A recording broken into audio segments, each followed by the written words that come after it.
Армысыздар, қалайсыздар? Бүгін біз шоколадный мраморный печенье жасаймыз. Өте дәмді болады, күшті. Сырты хрустящий, іші жұмсақ. Бірінші сары май, жұмыртқа, цифер үшеуін салып әбден араластырамыз.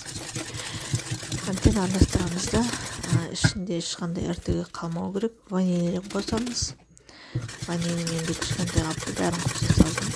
Сосын разрыхлитель қосамыз.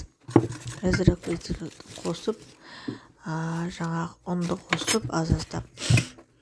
Сосын какаосын саламыз. Какаосын салып, бірге қамырын илейміз.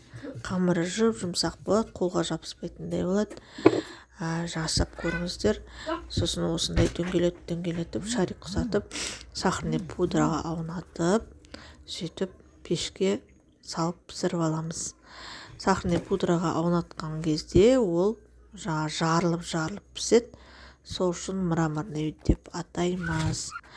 Менде осындай болып шықты. Өте дәмді, күшті. Балаларға ұнады. Сатылымға шығарсаңыздар да болады. Сәттілік тілеймін, жасап көріңіздер.